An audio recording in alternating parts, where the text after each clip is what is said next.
Bom, vamos lá. O mercado de suplementação está entrando na sua maior transformação dos últimos anos.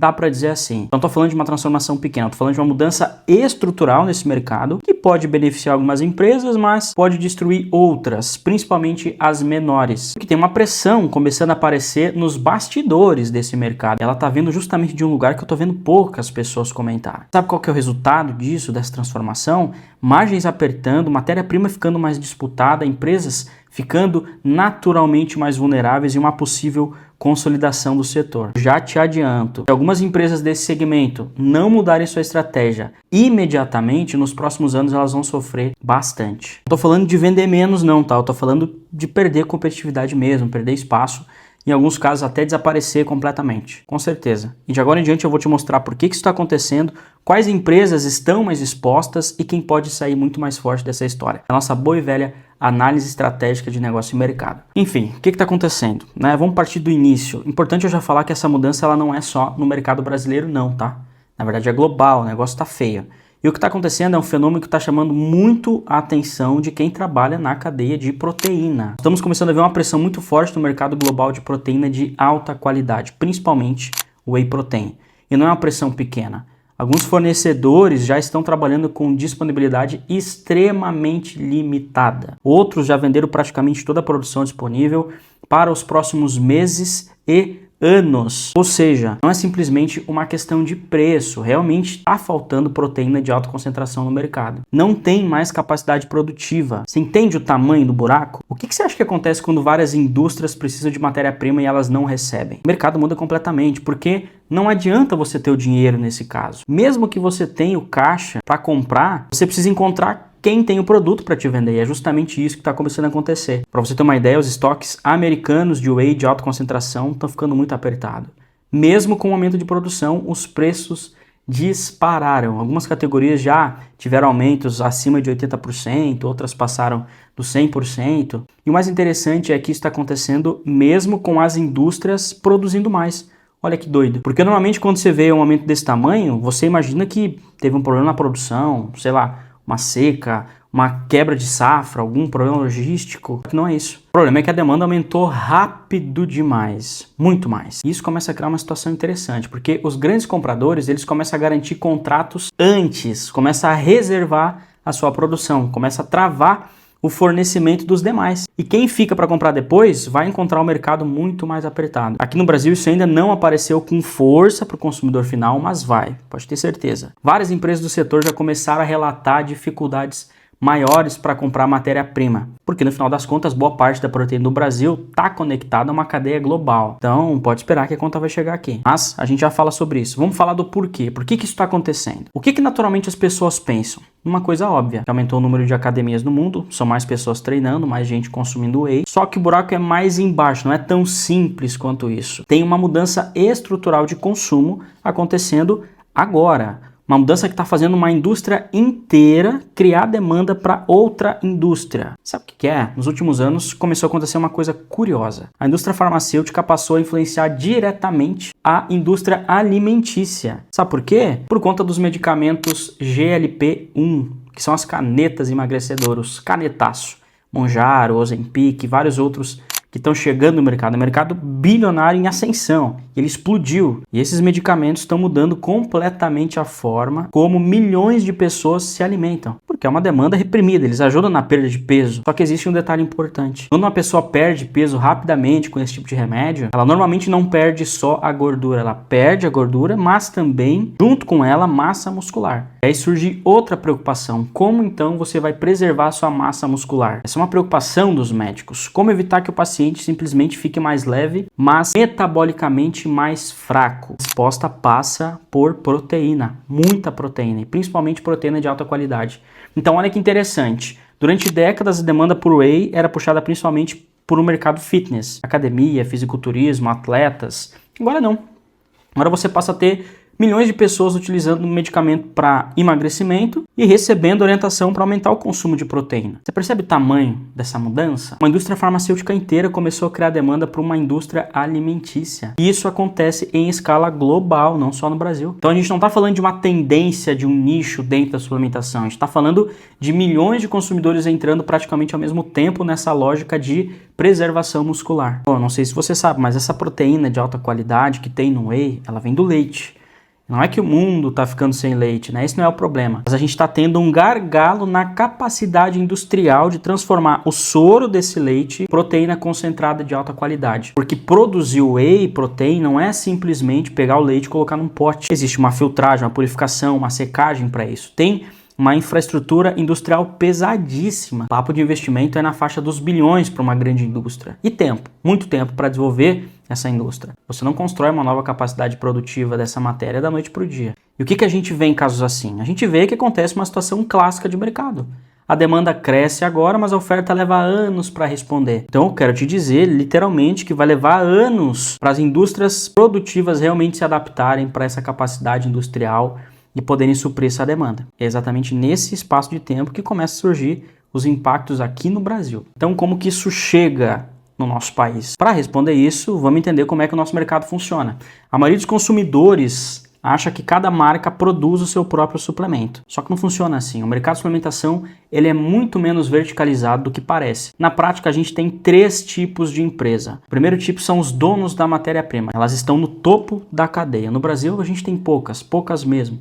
A mais famosa é a Soro. E elas transformam o soro do leite em proteína e vendem para o mundo inteiro. Depois a gente tem as grandes indústrias brasileiras. Essas empresas sim, elas têm fábrica, laboratório, marca, só que normalmente elas não produzem a proteína. Elas compram dos grandes fornecedores globais, processam essa proteína e aí vendem. Aqui tem algumas marcas que a gente conhece bem, tipo Growth, Integral, Max Titânio. Normalmente acontece nessas empresas é o seguinte: esses grandes laticínios especializados processam o leite, produzem o concentrado ou o isolado de proteína do soro, que é o whey protein. Essas marcas, Max, Growth, elas compram essa matéria-prima, elas fazem a formulação final. Então elas vão adicionar aromatizante, adoçante, enzimas, vitaminas, estabilizantes, enfim. Vão realizar ali os testes de qualidade, envasam e vão comercializar o produto. Por último, a gente tem um terceiro grupo, que é o modelo que mais vem crescendo nos últimos anos aqui no Brasil, que são as marcas white label, que elas compram um produto pronto, já formulado por outra indústria, já processado conforme o gosto da marca, só pega o produtinho, coloca o rótulo, investem em marketing, e-commerce e aí vendem. Que são essas pequenas marcas que a gente está vendo aí que está surgindo. Cara, você dá um chute numa moita, surge 10. Só que agora vem o problema. Quando a proteína sobe de preço, todo mundo vai sofrer. Só que não vai sofrer de forma igualitária, obviamente. Porque numa situação de escassez, o fornecedor, esse global que tem a matéria-prima, ele vai escolher quem ele quer atender primeiro. Ele não vai escolher por simpatia, por volume. Então essas marcas grandes aqui do Brasil, que compram centenas de toneladas por mês, vai sentar na mesa primeiro, naturalmente. Quem compra pouco vai ficando para trás. É por isso que as empresas grandes normalmente conseguem atravessar esse tipo de crise. Elas têm um poder de negociação muito maior porque elas têm mais caixa e são mais fidelizadas com os fornecedores. Agora, as pequenas marcas que cresceram muito rápido na onda do marketing, realmente essas aí podem enfrentar um problema bem diferente, que é o fato de que não importa mais se o teu marketing é bom, o quanto você vende, não interessa. Você simplesmente não consegue comprar. Então, em termos de impacto, o que a gente pode esperar é que essas pequenas marcas aqui no Brasil, que tem seu portfólio hoje dependente dessa proteína, elas podem ser canibalizadas por marcas grandes. Destruídas, para falar a verdade, porque o brasileiro não está com tanto dinheiro assim para pagar cara por proteína. Então, obviamente, marcas mais competitivas, que têm caixa para segurar preço ou para negociar melhor, vão continuar sendo prioridade para o brasileiro, independente do marketing ou do influenciador que ela segue. Mas calma, que o objetivo do vídeo é justamente esse, trazer algumas estratégias com base em mercado e dar munição para essas empresas realmente continuarem operando. Afinal, é um canal de gestão de negócios. Pois bem, assim como tem uma crise vindo por aí para muitas empresas, também tem algumas tendências importantes que você precisa entender e que essas empresas não podem ignorar de forma alguma. E, consequentemente, junto com essas tendências, tem grandes oportunidades. É isso que a gente vai ver agora. Aliás, se você acredita que a sua empresa pode crescer muito mais do que cresce hoje, escaneia o QR Code aqui do lado e inscreve a tua empresa o quanto antes. Porque eu e meu time vamos fazer uma análise completa da tua operação. A gente vai identificar os gargalos que estão travando o teu negócio, as oportunidades de expansão e os próximos passos para acelerar o crescimento da tua empresa. Mas corre porque as vagas são limitadas. QR Code aqui do lado. Bom, o que essas empresas vão fazer agora? Aqui que vem a parte interessante desse vídeo, porque quando uma matéria-prima em um grande mercado começa a ficar mais cara e mais disputada, as empresas não ficam paradas, elas reagem, né?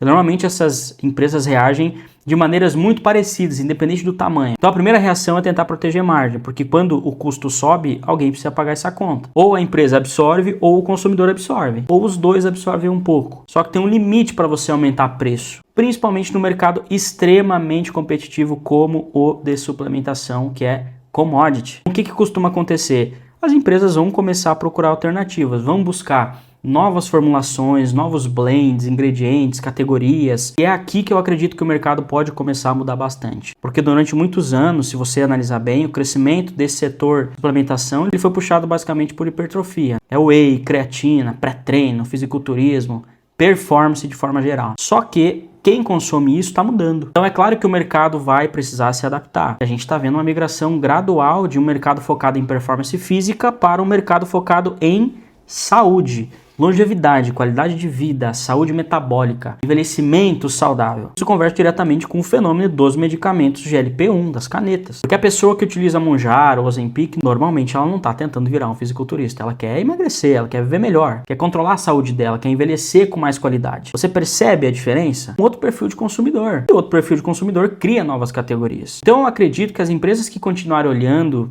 apenas para o whey e creatina como uma estratégia primária de crescimento, elas podem sim estar olhando para o problema errado. Porque talvez a maior oportunidade dos próximos anos seja justamente fora desses itens, apesar deles, claro. Então se eu tivesse hoje algum projeto de transformação empresarial, de uma empresa de suplementos, eu estaria fazendo algumas perguntas importantes. A primeira delas seria, quanto que do nosso faturamento hoje depende de proteína e produtos de performance? Porque se uma única categoria representa grande parte da receita da minha empresa, justamente uma categoria que está com um gargalo na capacidade produtiva dela e eu não tenho dinheiro para competir, é óbvio que eu tenho um risco enorme de concentração. Isso é muito perigoso. Então vamos começar a diluir isso e apontar os nossos canais de aquisição para outras categorias. E isso me leva para a segunda pergunta. Quais categorias que estão crescendo junto com essa mudança de comportamento do consumidor? Porque o mercado me parece estar caminhando para alguns grandes clusters, pelo menos 5 diferentes, na minha visão. Saúde metabólica, saúde intestinal, longevidade, preservação de massa muscular e nutrição funcional. Acredito realmente que essas categorias provavelmente vão receber cada vez mais atenção nos próximos anos. A terceira pergunta é para resolver esse problema estrutural mesmo. Como é que eu consigo garantir matéria-prima para o meu negócio? Porque em momentos como esse, o problema não é mais marketing, branding, vendas, competir com essas grandes empresas. É cadeia de suprimentos e tudo que vem com ela, né? Fornecimento, contrato, relacionamento, acesso. As empresas grandes provavelmente vão tentar travar contratos de grande prazo, garantir fornecimento, proteger estoque, aumentar a participação de mercado. Porque toda crise cria uma consolidação. E eu até, falando em consolidação, acredito que esse é um ponto importante que eu tenho que trazer aqui. Talvez uma das grandes oportunidades para a empresa que tem caixa, agora eu tô falando para quem tem caixa, tá? Não esteja apenas em garantir a cadeia da proteína por ter um caixa legal ali, mas também em comprar a participação de mercado enquanto outras empresas menores estão sofrendo. Analise uma coisa comigo, a margem de muitos negócios vão apertar com essa falta de matéria, naturalmente. As empresas pequenas, médias, vão ter que canibalizar a margem para tentar sobreviver o máximo possível. O acesso ao crédito no Brasil está difícil, se endividar está caro com essa taxa de juros lá no talo. Então é perfeito para quem tem caixa aproveitar esse momento para crescer comprando outras empresas na baixa e acoplar essas empresas à sua operação, consolidar mais o seu grupo. Então, no fim das contas, tem oportunidade para todo mundo com essas possíveis mudanças de mercado. Bom, essa análise está fazendo sentido? Dá uma olhada aqui embaixo e vê se você está inscrito no canal, porque eu falo de gestão e expansão de empresas todo dia. Agora deixa eu te falar uma coisa importante. Se você é empresário e sente que a tua empresa tem potencial para crescer muito ainda, só que hoje a gestão, a operação, a estrutura do teu negócio não consegue mais acompanhar esse crescimento, dá uma olhada nesse QR Code aqui do lado e inscreve a tua empresa nele. Você vai cair para conversar com o meu time e vai agendar um raio-x completo do seu negócio. Isso mesmo, nós somos uma empresa focada em gestão e crescimento de negócios. A gente entra justamente para reorganizar a operação, estruturar uma nova forma de gerir essa empresa, preparar um plano de expansão dela e conduzir toda essa transformação empresarial. Então, não é uma consultoria tradicional que só vai analisar e dar pitaco na tua empresa. Não, a gente entra para te ajudar a gerir o teu negócio, deixando ele cada vez mais forte, mais inteligente. E tudo isso começa através de um raio-x estratégico da tua operação, esse do QR Code aqui do lado. Vamos identificar gargalos, falhas estruturais na tua empresa, por que tudo hoje depende da direção para funcionar. Vamos analisar estatisticamente os números do teu negócio, entender teu mercado, problemas de gestão, perfil, liderança da tua empresa, tudo que hoje te impede de crescer e continuar elevando a tua empresa ao próximo nível. Não vai passar nada. E no final disso, você vai receber um plano estratégico completo de transformação. Você vai saber exatamente o que precisa mudar, quais são as áreas que mais vão destravar o crescimento da tua empresa, quais são as prioridades desse plano estratégico de transformação e como acelerar o teu negócio. Então, quer ajuda na gestão da tua empresa? QR Code aqui no lado ou o primeiro link aqui embaixo na descrição e corre, porque as vagas de diagnóstico são limitadas dentro do mês.